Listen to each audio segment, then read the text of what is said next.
leftist. It was an ideology of National Socialism. These people are death merchants. All right, we have about 10 seconds left, Doctor. Are you feeling confident Donald Trump can win this?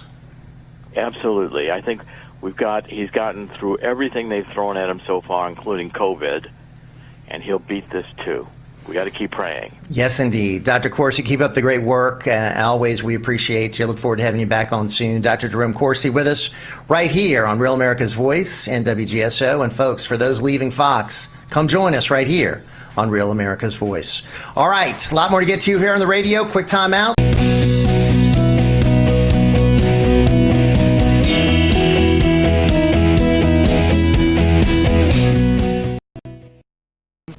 Wake up every morning with just the news. All the news and none of the noise.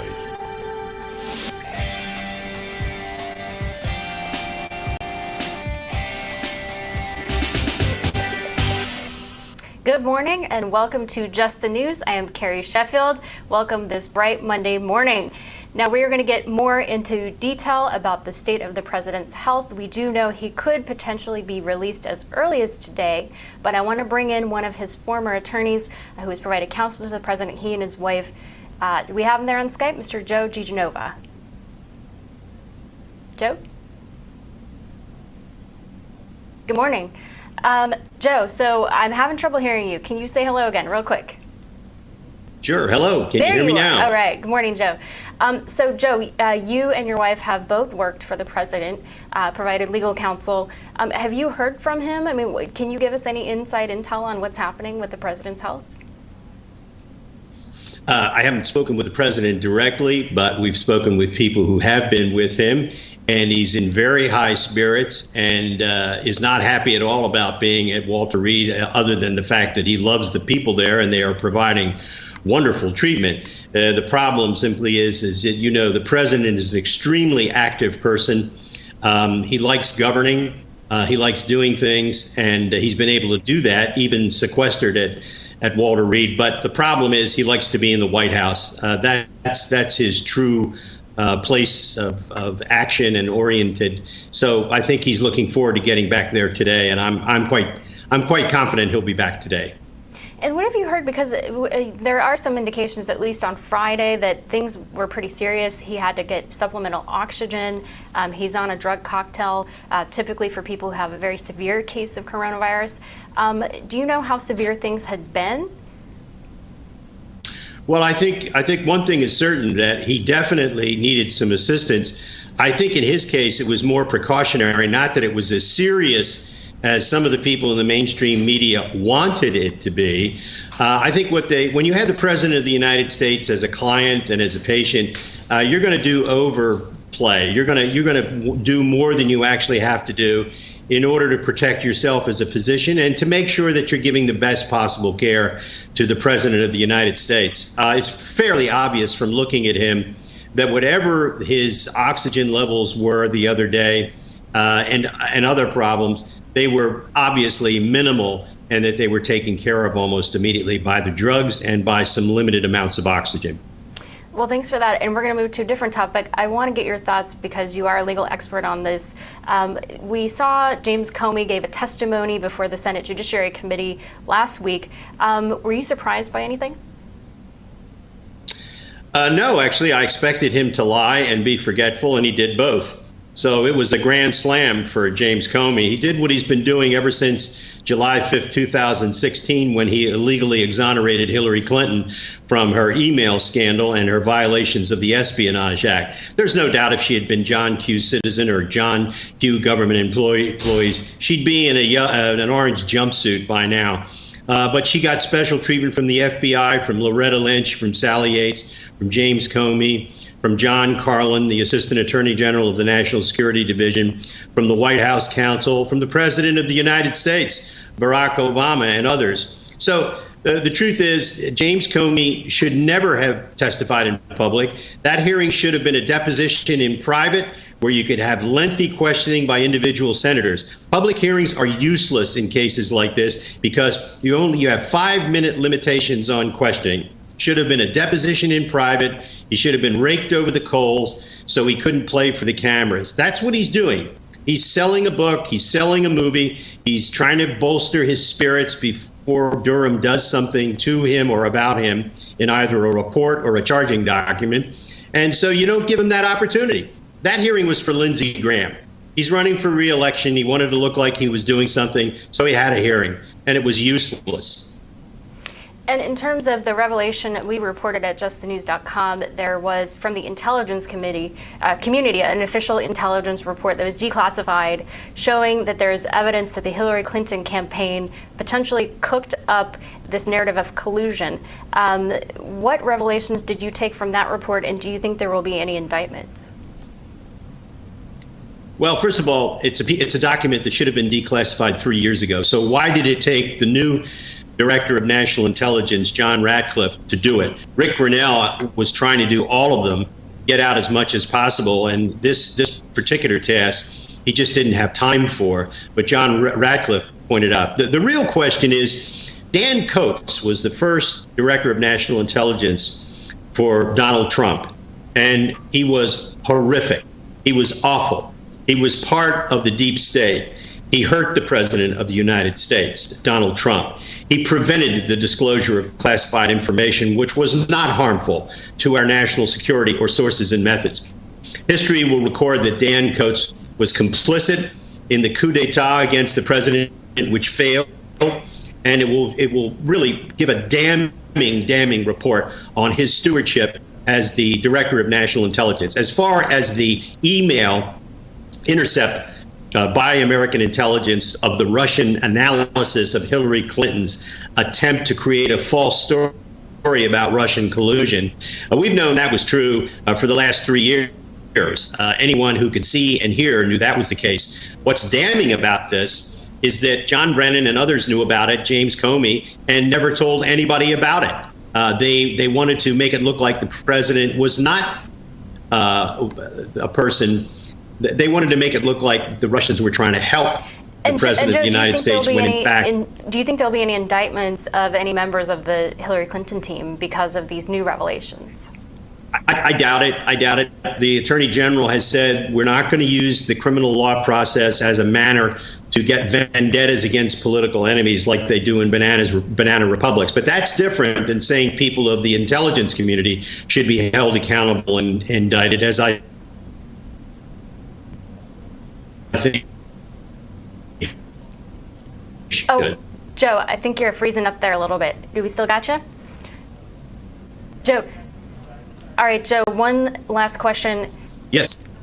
We talked to you last week for a print article about the possible criminal activity of someone who leaked to the New York Times the president's tax returns. Real quick, do you think that we will bring this person, will this person be criminally prosecuted? It's going to be tough. You have to do this right away when it happens. Now, for all we know, there may very well be a grand jury looking into the accountants, the accounting firms, the lawyers, the law firms that represented the president, as well as employees of the IRS and the Treasury Department. I hope there is an investigation. I hope there is a grand jury. One should be begun immediately, and someone who did this should be indicted. All right, Joe Giordanovo, we appreciate it. Now you stick around here. We're going to talk more about COVID. We've got a doctor, an expert to give you the latest. Stick around.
Wake up every morning with just the news. All the news and none of the noise.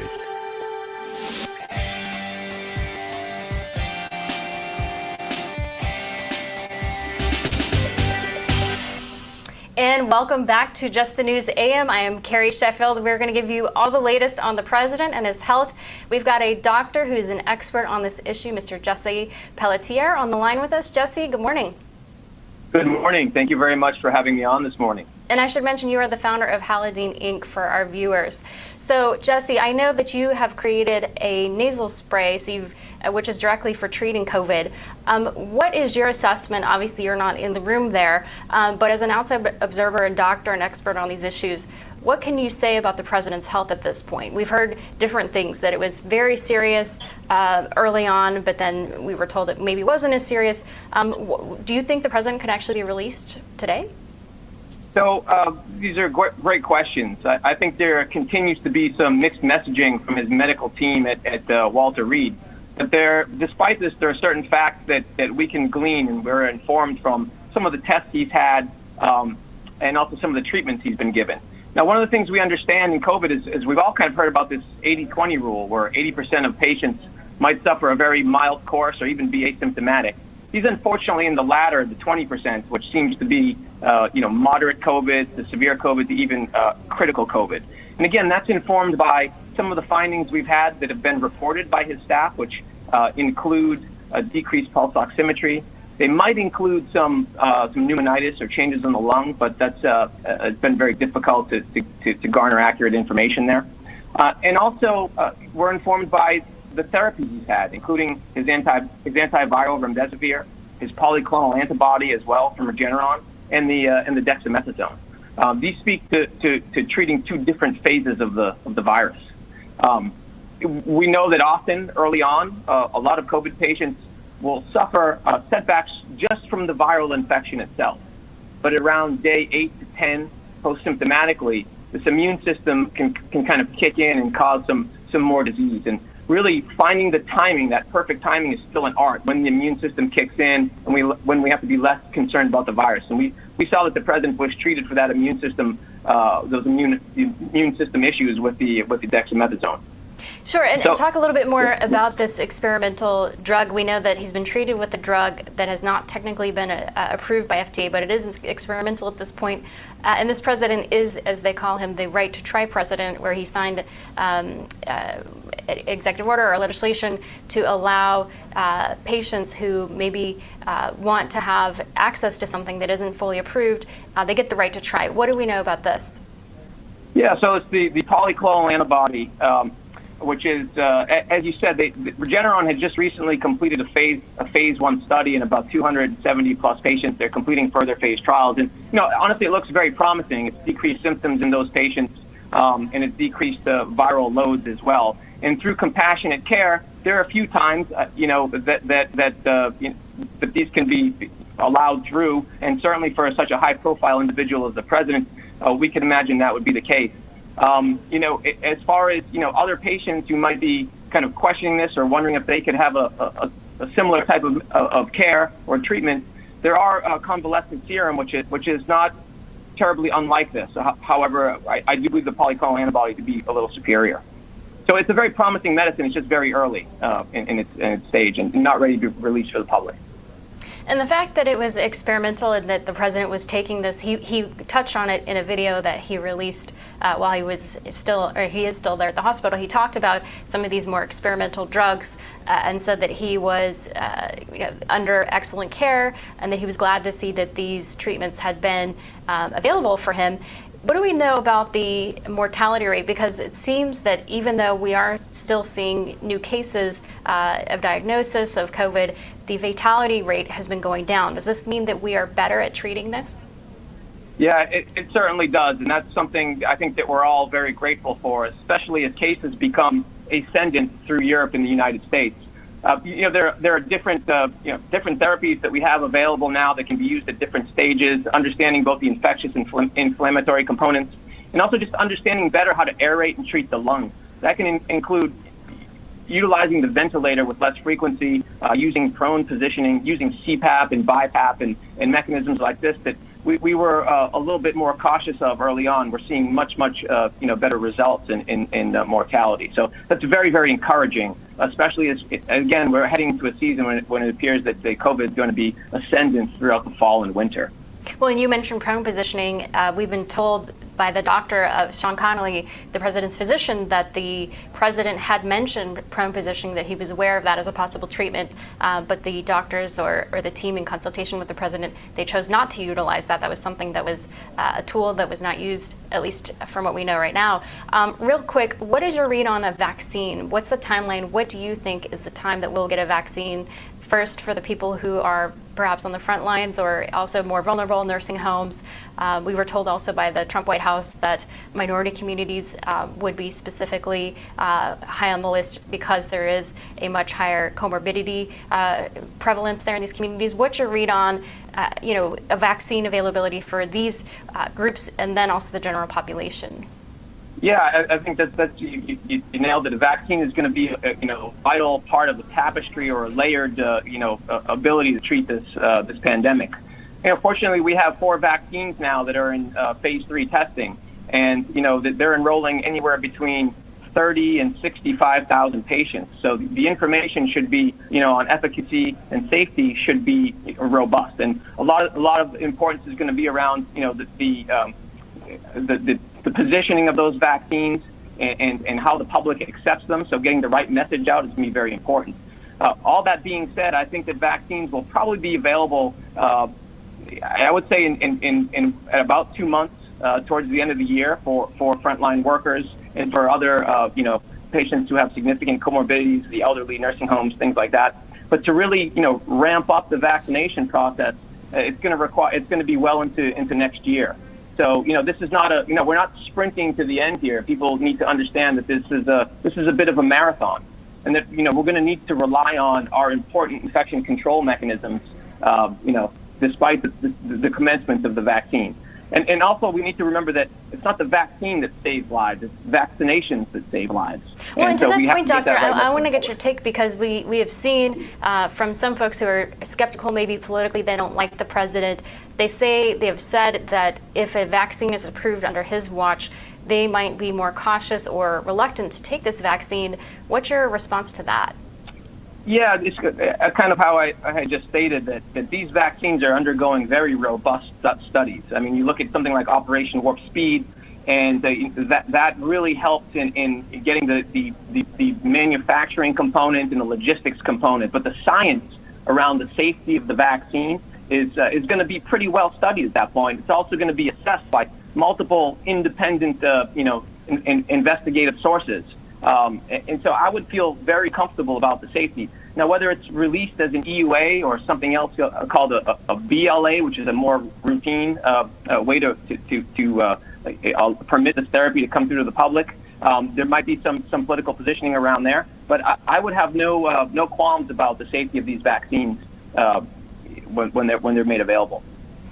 And real quick, when we're talking about is there a big difference between COVID-associated versus COVID-caused deaths? Real quick.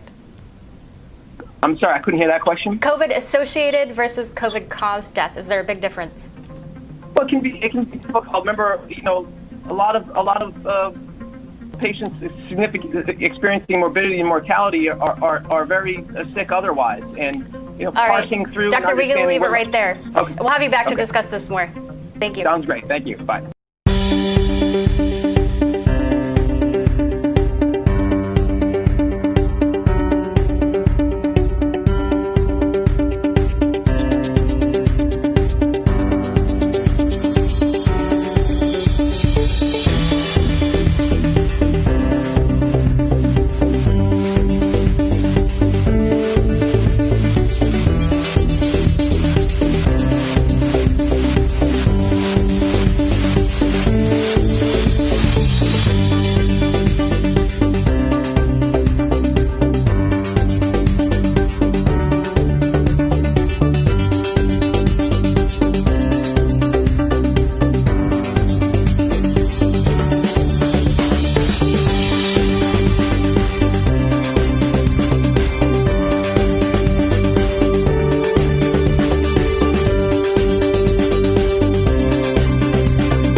Wake up every morning with just the news. All the news and none of the noise.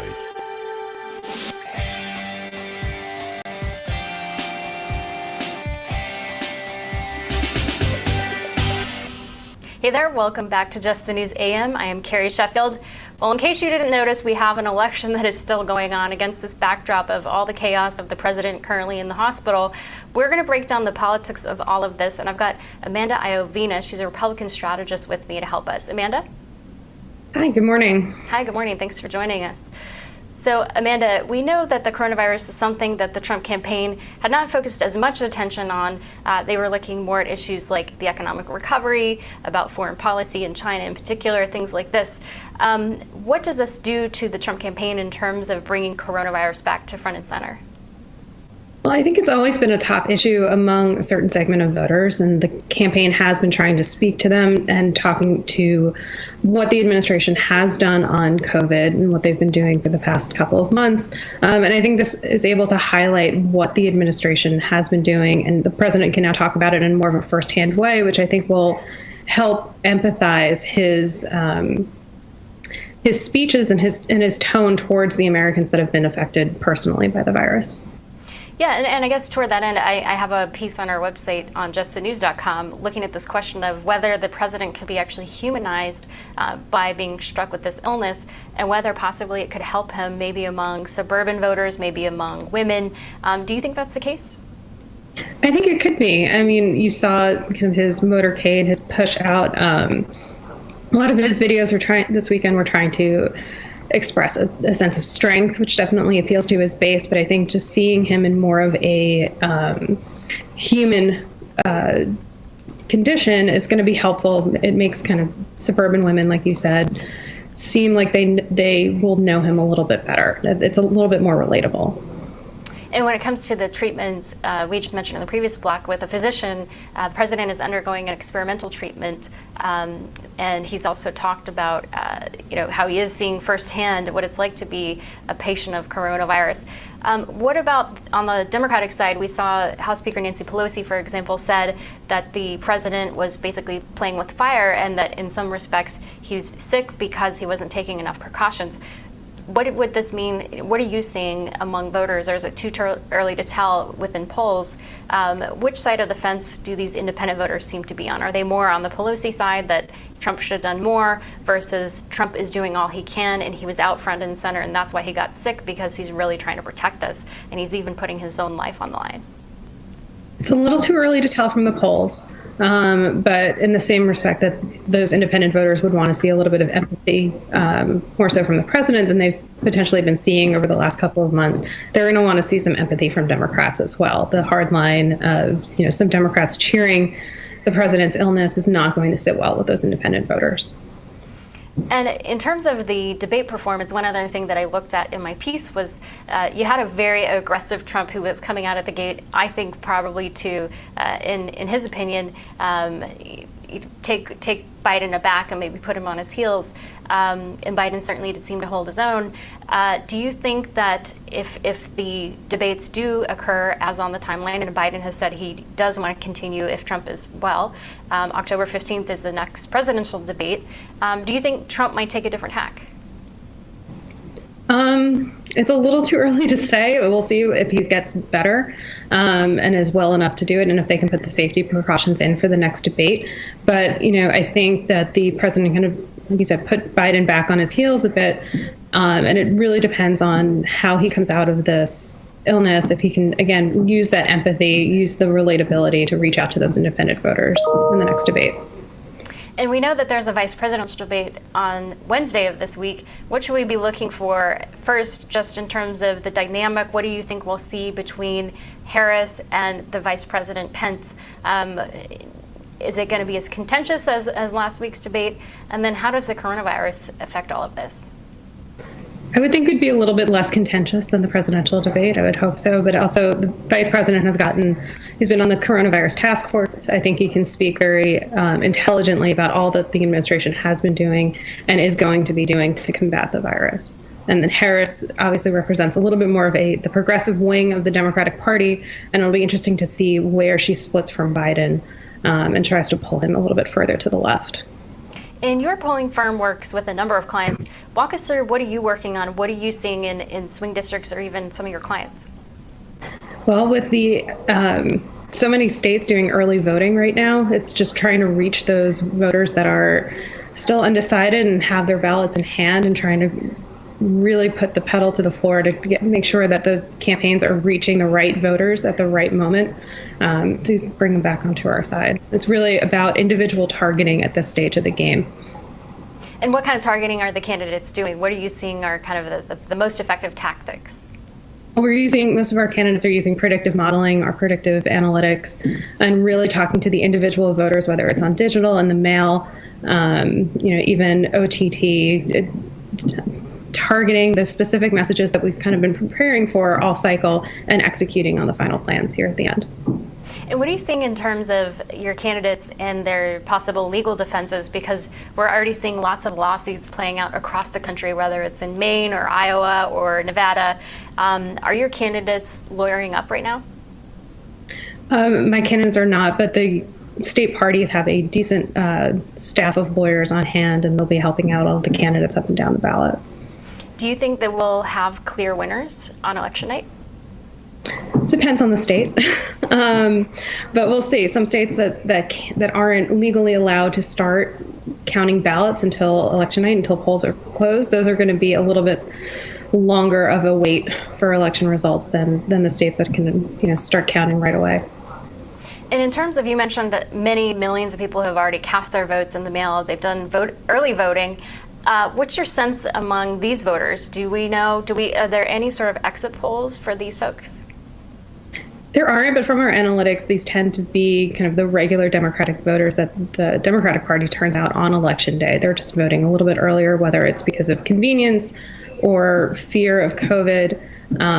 This is kind of the Democratic Party is kind of stringing out their get out the vote efforts, whereas a lot of Republicans are going to be waiting closer to election day to turn out. And in terms of Trump voters, we have seen various voices out there, and some polling firms say what they are describing as anonymous Trump voters or hidden Trump voters, that there is, especially when it comes to a live poller versus a machine poller, a lot of Trump supporters are not willing to even disclose that they are going to support or vote for the president. Are you seeing that in your polling? We're not seeing a lot of it. I would caution against kind of taking a lot of those polls very seriously. But an interesting question to look at from some pollsters are doing is, who do you think is going to win? Instead of who are you voting for, who are your neighbors going to vote for? And that's a question that can kind of get at to see if there is that shy Trump vote or not. Kind of get people's sense on the ground from what their neighbors are thinking and what they think their friends are going to be doing. And are you seeing that? Are people saying their neighbors are going to vote more for Trump? I'm not seeing any too much difference at the moment, but we'll see in the next couple of weeks. I think once kind of the debate bump declines, that those numbers will pick up a bit. All right, Amanda Iovino, we appreciate it, Republican strategist. Thanks for joining us. Thank you. Have a great day. Thanks. And I want to let you folks know, related to this topic, on our website, justthenews.com, we looked at latest Gallup polling that found there was actually a majority of Americans who think that Trump is going to win. There's a gap between people who say they will vote for Trump. So among those voters, it was about 52%, but 59% of people say that Trump is going to win at the end of the day. So there's a gap there. We are going to give you the latest on President Trump's condition. Stay tuned.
every morning with just the news. All the news and none of the noise.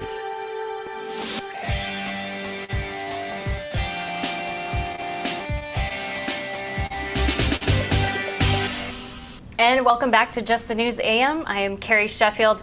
We are going to look at the politics of President Trump coming down with the coronavirus. Now, on our website, on justthenews.com, I have my latest article there, and I put the question out there, do you think that possibly this could actually help the president by helping empathize him, create him, or humanize him with voters, in particular swing voters, in particular women, suburban women, folks who say they might like some of the president's policies, but they find his style to be a bit too aggressive. Obviously, the president came out of the gate very much swinging during the debate, and a lot of independent voters said they were turned off by how aggressive he was. So the question now, when you look at his demeanor, I've got some tape here. I want you to take a look. His demeanor seemed a bit more calm, subdued. Let's take a look at the first one. I want to thank everybody for the tremendous support.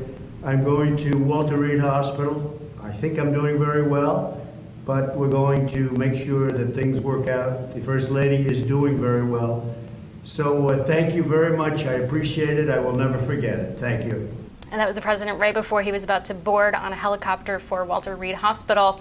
And as you can see, he certainly seems calm. There were body language experts over the weekend who said that he seemed humbled. Let's throw the next one also. The latest development as the president got to Walter Reed. Let's take a watch of that. We're getting great reports from the doctors. This is an incredible hospital, Walter Reed.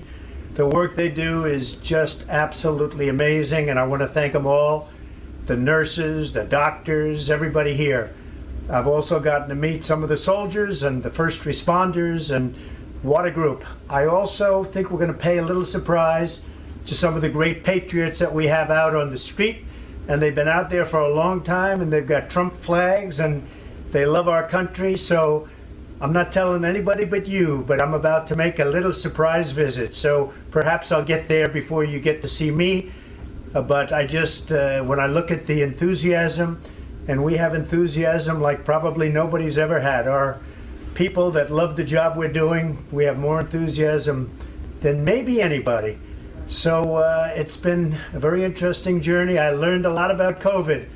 I learned it by really going to school. This is the real school. This isn't the let's read the book school. And I get it, and I understand it, and it's a very interesting thing, and I'm going to be letting you know about it. In the meantime, we love the USA, and we love what's happening. Thank you.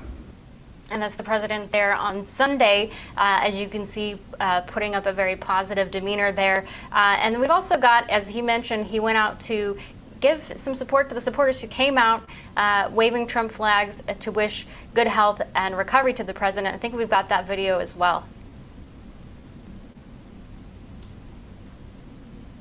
So there you see the president. He's got his motorcade. He's waving there. You've got the cutout, the giant cutout of the president. You've got the flags there. Now, what's interesting about this is that the president was pre-cleared by his medical advisors to leave the hospital. There has been some criticism by some folks in the media and on the left to say that the president was endangering people, endangering the staff, endangering the Secret Service officers who took him there to outside of Walter Reed there. And obviously the president, his team pushing back and saying, no, he was pre-cleared. He had every right medically to be there. And just overall, just seeing how the president very much has been able to put a positive spin on his condition here. It'll be really interesting to see how this turns out in terms of the debate. And whether his demeanor will change. He was certainly very aggressive against Joe Biden, and he certainly seems more subdued. Now, we do know that the Trump campaign has issued multiple statements calling on the Joe Biden campaign to take down its negative ads while the president is in the hospital and on the mend. And the Trump campaign has issued multiple statements saying that the Biden campaign has promised that they would take down these negative ads, and yet they apparently are still there. Now, again, we leave it to you, our viewers, to decide who's telling the truth here. But the Trump campaign says they have documented radio ads, they've documented television ads, still continuing to go after the president in a very negative way, even as he's been battling for his health. And apparently on Friday, things were pretty serious with his health. And so, again, the dynamic will be interesting to see if the president is going to continue his very aggressive, combative demeanor against Joe Biden, or whether he's going to try to take a different tack. When you see what he said in his video on Saturday, he said there was an outpouring of bipartisan support for him, and he said that he would, quote, never forget it. He said that he saw the spirit of the American people rallying behind him, that there was a lot of well wishes for him, regardless of party, and that he was really gratified to see that. So we'll see if that tone, this bipartisan Trump who was broadcasting out of Walter Reed, whether that's the man who's going to show up on the debate stage if he indeed does make it on October 15th. And certainly the president, again, when he issued his very positive video about the outpouring of support on Saturday, one thing, as I noted in my article on justthenews.com, was that this is something that, whether it's women or independents or folks who are on the fence, the president is trying to speak to them. And this is something also in my piece that Rudy Giuliani, the former mayor of New York City, touched on. He spoke to my colleague Steve Bannon here on Real America's Voice. And he said that for a lot of folks, and he said, for you who are on the fence about this president, take a look at his heart and look what he's done, because he put his own life on the line to get a vaccine, to get the PPE for the first responders. And the president himself said, I could have stayed locked up in my ivory tower there on the second floor of the White House. I could have removed myself from everything. I could have not been in the front of the fray, but instead I chose to put myself on the line. And he said that's what a leader does. That's really what being the White House occupant is all about. And Giuliani said this was very much in contrast with Joe Biden, who has been in his basement. He said a world leader should not be in his basement. All right, stay tuned. We are going to keep delving.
up every morning with just the news. All the news and none of the noise.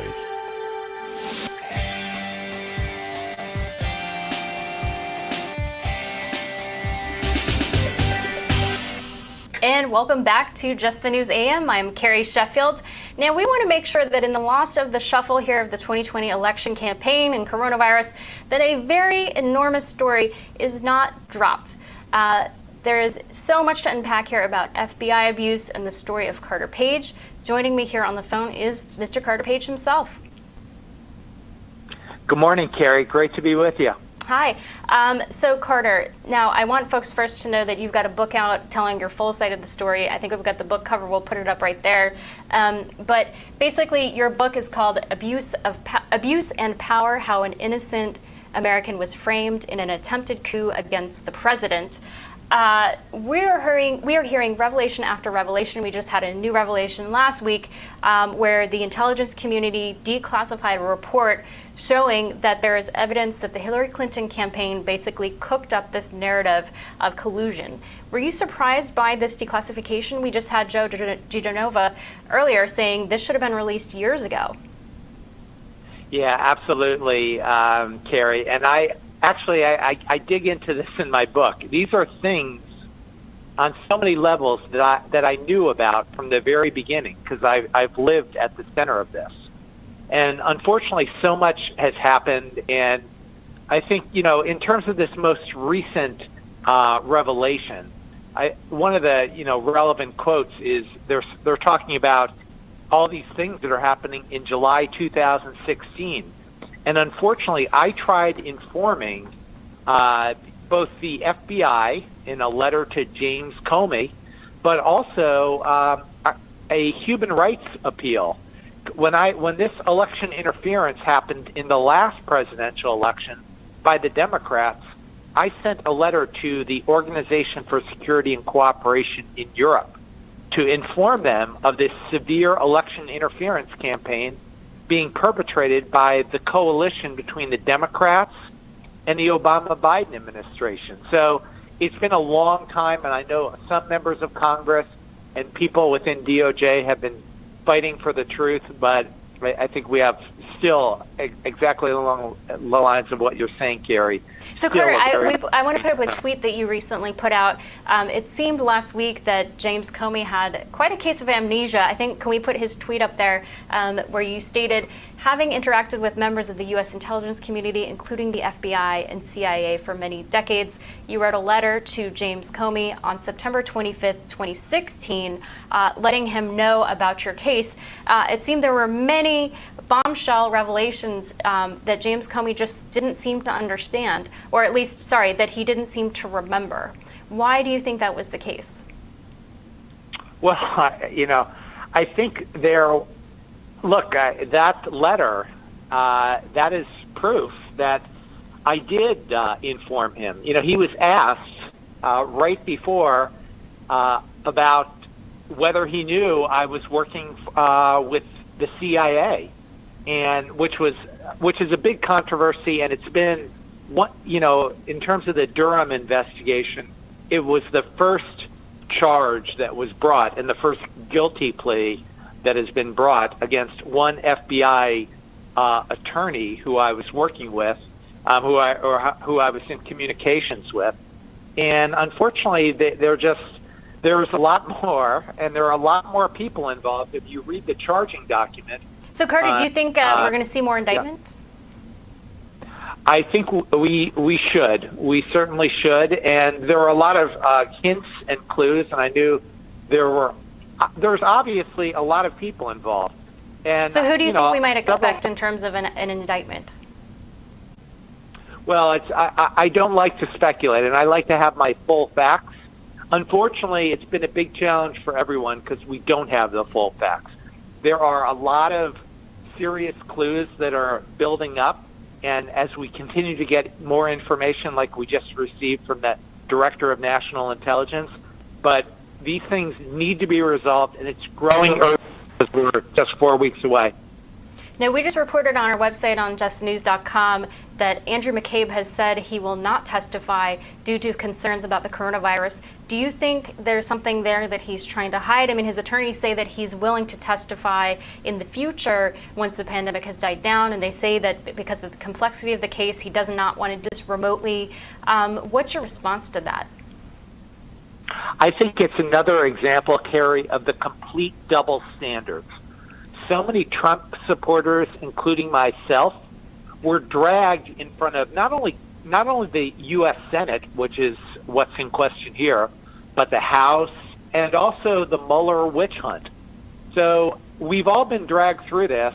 And unfortunately, the thing that's really frustrating about this is they have subpoena power. The Senate Judiciary Committee has subpoena power. So I'm hoping, that testimony is scheduled for tomorrow. Hopefully a subpoena is issued today. It's now Monday morning, and I hope that is resolved so that he can show up and be held to account and answer for these terrible problems that were created. Again, this created so much inconvenience and, life-threatening risks. But it's a dual standard of justice, as we've seen nonstop. Carter, real quick, one last question. We got to run. What do you think should be released, or what do you think is sort of the biggest smoking gun that Americans need to know about? Americans need to know the full story. There is so much more. Again, these elements which keep dripping out are things that I've long known, and as I talked about in my book. Unfortunately, we do not have a functioning justice system left yet. And so until people are held accountable and until we get the full story, including testimony such as the one for tomorrow. All right, Carter, we got to leave it right there. Thank you, Carter Page, for joining us. We are going to be right back.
Wake up every morning with just the news. All the news and none of the noise.